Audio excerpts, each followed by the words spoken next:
Good morning छात्रों, आपका online education classes में माइक्रो इकोनॉमिक्स +2 के इकोनॉमिक्स के छात्रों का इस कक्षा में अभिनंदन है। पहले छात्रों, हम कुछ दिनों से मांग की लॉज के थ्योरिकल क्वेश्चन कर रहे थे। आज हम इस यूनिट में न्यूमेरिकल क्वेश्चन करने का अभ्यास करेंगे। एक एक हर प्रकार का हम क्वेश्चन करेंगे। उन क्वेश्चनों को देखकर आप दूसरे क्वेश्चन भी हल करने का प्रयास करेंगे। कुछ उदाहरण देखिए। पहला यहाँ एक उदाहरण दिया हमने। वो उदाहरण है, एक उपभोक्ता 10 इकाइयां खरीदता है जब उसकी कीमत 5 रुपये प्रति इकाई होती है। यानी प्रारंभिक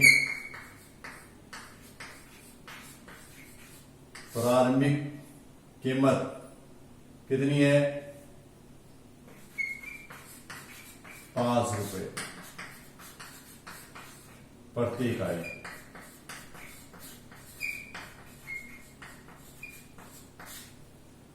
प्रारंभिक आपने ढूंढ लिया। इसके बाद आप प्रारंभिक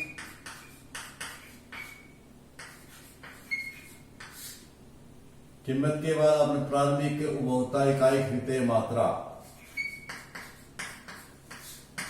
बराबर 10 इकाई।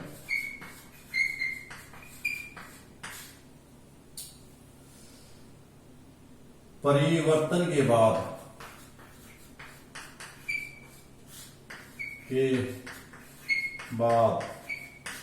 कीमत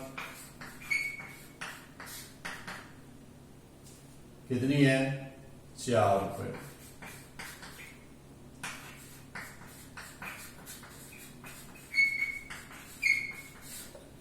परिवर्तन के बाद मात्रा 12। क्वेश्चन में 12 इकाई। बेटा सबसे पहले तो आप लोगों को ये समझ लेना है, इसमें सारी चीजें निकाल लेनी है। आपने सभी क्वेश्चनों से वस्तु निकाली, आपने ये चीजें निकाली। तो सबसे देखो कि हमें क्या चाहिए। हमारा सूत्र क्या है? इलास्टिसिटी ऑफ डिमांड बराबर है -1 P बटे Q गुणा में डेल्टा Q बटे डेल्टा P। ये आपका फार्मूला रहता है, ये आपका सूत्र रहता है। इस सूत्र को हल करने के लिए हमें पहले P चाहिए। P क्या है? हमारी प्रारंभिक कीमत। इसको हम P कहेंगे। तो यहां P आ गया हमारे पास। ये मान था हमारे पास माइनस P कितना आया हमारे पास? 5। दूसरा हमें चाहिए Q। Q कौन सा? हमारा प्रारंभिक Q। ये हमारा Q है। ये कितना आ गया हमारा? 10। अब चाहिए हमें डेल्टा Q। डेल्टा Q कैसे पता चलेगा? डेल्टा Q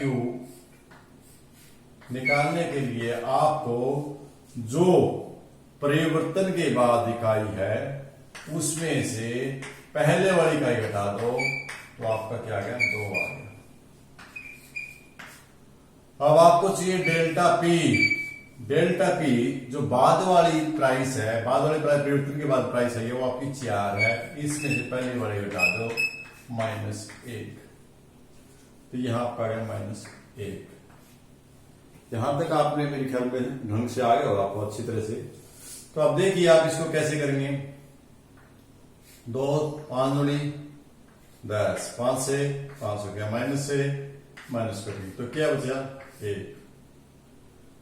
1 बटा 1 बराबर 1। यानी इलास्टिसिटी क्या है हमारी? इकाई के बराबर। जो इलास्टिसिटी जो डिमांड है हमारी इकाई के बराबर आई, क्योंकि 1 आया हमारा। यदि 1 से अधिक आता तो इकाई से अधिक था, और 1 से कम आता तो इकाई से कम था। ये क्वेश्चन किया। एक क्वेश्चन और कर लेते हैं हम इसी कड़ी में।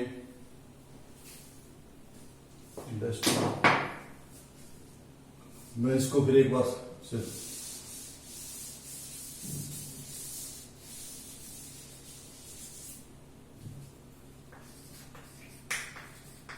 उदाहरण नंबर 2, एक उदाहरण दे दिया आपको, दूसरा उदाहरण मैं लिख देता हूं।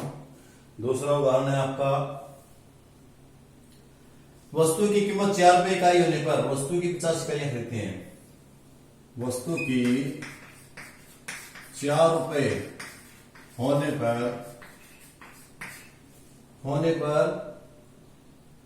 50 इकाई खरीदता है। 50 इकाई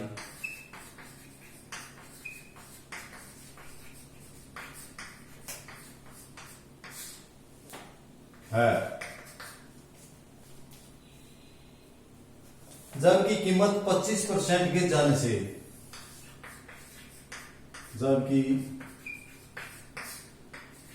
कीमत 25% गिर जाने से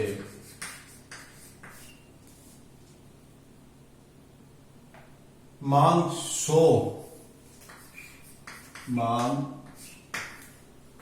100 इकाई हो गई, तो कीमत की मांग लौट जाती है जी।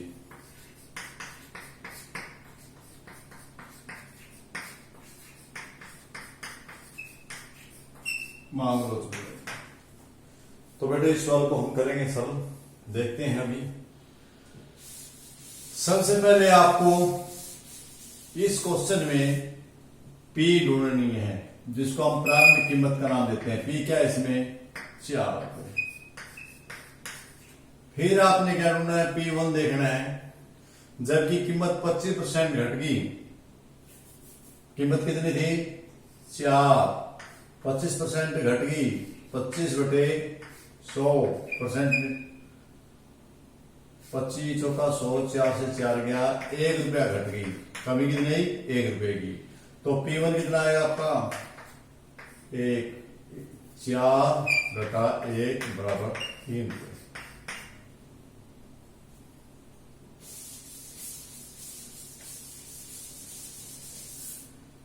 देखिए यहां थोड़ी सी टेक्निकल बात है। जब कीमत 25% गिर जाती है, किसका 25%? इस 4 का।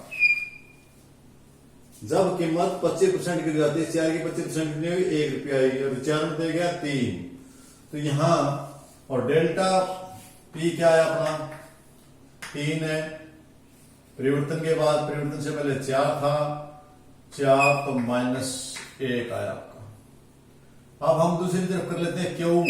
क्यू कितना आपका? पहले 50 इकाई। परिवर्तन के बाद आपका ये Q1 कितना है आपका? 100 इकाई। तो आपका डेल्टा क्यू कितना आया? 100 बटा 50 बराबर 50। फार्मूला आपके पास है बराबर -1 P बटे Q गुणा में डेल्टा Q बटे डेल्टा P। यहां मान रखेंगे, P की जगह क्या रखेंगे? 4, और इसकी जगह नीचे डेल्टा P, डेल्टा नीचे Q कितना है? 50, और गुणा में क्या आएगा आपका? गुणा में आएगा डेल्टा Q। डेल्टा Q कितना है? यहां Q आना था, डेल्टा Q 50 है, तो डेल्टा Q भी हमारा 50 है, और बटे में डेल्टा P। डेल्टा P हमारा कितना है? Delta P -1। 50 से 50 कट गया, और ये माइनस से 0, 4 बच गया। कितना बच गया आपका? 4। तो इलास्टिक 4 है, इसका मतलब 4 1 से ज्यादा है इकाई से अधिक। ये आपका क्वेश्चन था बेटा। इसके बाद एक आध उदाहरण और हम कर लेते हैं, ताकि आपको सही ढंग से समझ में आ जाए।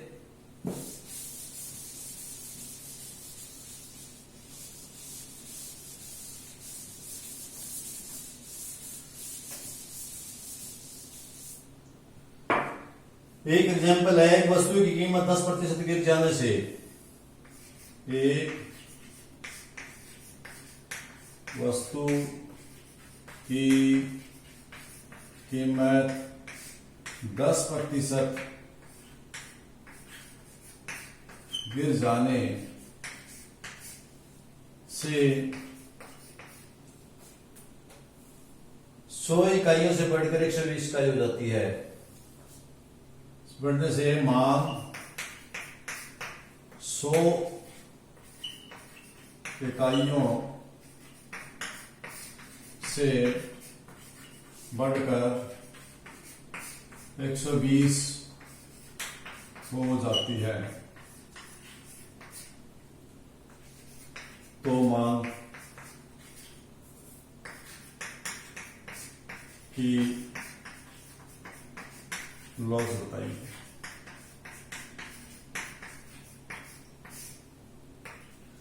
बेटा यहां पर थोड़ा सा सोचने वाली बात है।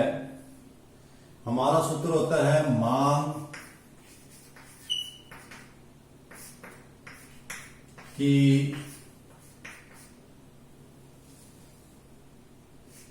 मांग में प्रतिशत परिवर्तन बटे में कीमत में प्रतिशत परिवर्तन। इसी से हमारा सूत्र निकला था और इस सूत्र से ही हमारा सवाल आएगा। ऊपर हमारे पास है 10%, 10 लिख दिया। नीचे है मांग में परिवर्तन नहीं आया, मांग में परिवर्तन निकालेंगे हम पहले। हमारे पास नीचे कीमत में परिवर्तन है 10 है, लेकिन ऊपर नहीं पता हमें क्या है। ऊपर कहने की 100 इकाइयों से कितनी हुई, पी कितने हमारे कितनी थी, क्यू कितना था 100 इकाई, और कितनी बड़ी कितनी हो गई, Q1 कितना हो गया 120। तो हमारे कितना डेल्टा क्यू कितना परिवर्तन कितना आया 100 था, कितना आया परिवर्तन आया हमारा 120 घटा 100 20 का आया। और 20 का अंतर कितने पाया 100 पर 20 1 पर 20 बटे 100 गुणा 100 पर, तो प्रतिशत में भी 100 निकालना था इसलिए 20 आया। तो हमारा यहाँ इसकी जगह कौन लेगा 20 लेगा, क्योंकि ऊपर 20% अंतर है मांग में कितना अंतर है 20%, और नीचे कीमत में कितना प्रतिशत अंतर है 10%। 0 से 0 कट गया आपका, और ये आपका आ गया 2 एकम 2। कितना आया आपका, ये आपका ये माइनस था यहाँ, ये -2 से 2 कट गया, ये -10 था। 10 कीमत गिर जाने पर, गिरने का मतलब माइनस कम होना है, बढ़ जाने पर प्लस हो जाता, गिर जाने पर माइनस हो जाएगा। 0 से 0 कटा 1 कट गया, माइनस से माइनस कट गया, बराबर 2 आया इकाई से भी।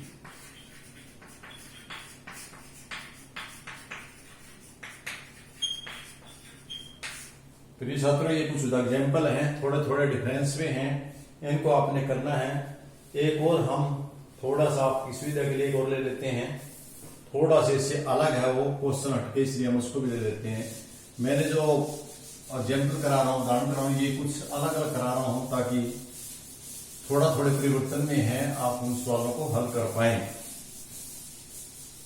जो अगला क्वेश्चन है वह है, मान लीजिए कि पिछली मांग की मात्रा क्यों 100 थी, आपकी क्यों कितना था 100 था, और दूसरा कहता है कि वस्तु की कीमत 5 वृद्धि होने पर, कोई भी कीमत थी, उसकी कीमत कितनी थी, कीमत हमें पता नहीं कितनी थी, x थी, लेकिन वृद्धि कितनी हुई, डेल्टा पी कितना हुआ,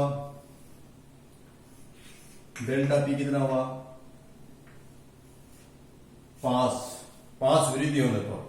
ये कहता है कि 5 की वृद्धि होने पर वस्तु की मात्रा में 5 इकाई की कमी हो गई, इसमें 5 इकाई की कमी हो गई, तो क्यू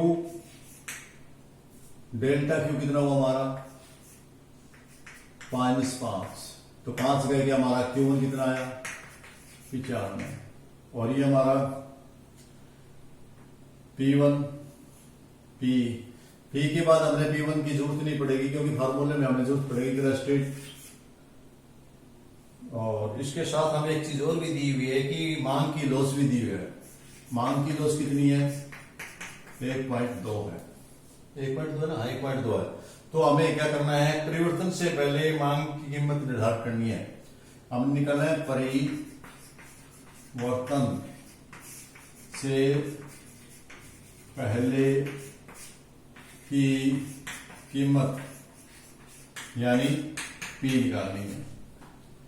P हमें मान लेते हैं यहां पर x है, तो यहां हम सूत्र रखेंगे इलास्टेट -1 बराबर P बटे Q गुणा में डेल्टा Q बटे डेल्टा P। जहां प्यारे विद्यार्थियों यहां में ये चीज दी हुई है, कितनी दी हुई है 1.2 दी हुई है, माइनस यहाँ P कितना हमारा x है, यहाँ नहीं दिया हमारा, दिया हुआ नहीं, इसलिए x मान रखे, x ही रखने आप। फिर आपका डेल्टा P, यहाँ पे नीचे क्या चाहिए आपको, Q चाहिए था, Q कितना आपका, Q आपका 100। इसके बाद आपको क्या चाहिए, आपको चाहिए डेल्टा Q -5, और आपको चाहिए डेल्टा P 5। ये कुछ आपके पास आंकड़े आ गए हैं, इन आंकड़ों से आप करेंगे तो देखिए, अब इनको सरल करने का प्रयास कीजिए। 5 से 5 कट गया, यहां हमारे पास है 1.2 बराबर में माइनस माइनस प्लस हो गए, गुणा करेंगे तो इसकी प्लस हो जाएगा, तो यहां बचेगा हमारा x बटे 100। x बटे 100 करेंगे, हम आर पार गुणा करेंगे, इसको दशमलव खत्म कर दें और ये 10 हो जाएगा। इनके आर पार गुणा करें, 10x बराबर 1200, x बराबर 1200 बटे 10 जैसे 120। जो आपकी P थी, P कितना था, x था, तो x का मान रख दें हम, P बराबर कितना था x की जो मान रख दें हम, कितना आया 120। तो वो पहली जो प्राइस थी वो आपकी 120 थी। तो इस प्रकार प्यारे छात्रों, मैंने आज आपको 4-5 जो क्वेश्चन कराए हैं वो भिन्न भिन्न प्रकार से, किसी में किसी तरीके से पूछी गई थी लॉस निकालने, किसी में किसी तरह से, किसी में कोई अंक पूछा गया था बीच में, जैसे P पूछी गई है, किसी में Q पूछा जा सकता है, किसी में डेल्टा Q पूछा जा सकता है। तो वो आपने मैथमेटिक्स के तरीके से उसको सॉल्व करना है। कोई नहीं, आपने सिर्फ ये फार्मूला है याद सही ढंग से रखना है। यदि आपको फार्मूला सही ढंग से याद है तो कोई दिक्कत नहीं आएगी। यदि फिर भी आती है तो आप मुझे मेरे व्हाट्सएप नंबर पर संपर्क कर सकते हैं। और आज की कक्षा अटेंड करने के लिए आप लोगों का बहुत बहुत धन्यवाद। मुझे उम्मीद है कि आज की इस पीरियड से आपको काफी कुछ सीखने को मिलेगा। और इसी के साथ मैं कहूंगा कि आज हमारे इस चैप्टर का ये लास्ट टॉपिक था। इसके बाद हम कल चलते हैं नेक्स्ट टॉपिक के, तब तक के लिए धन्यवाद।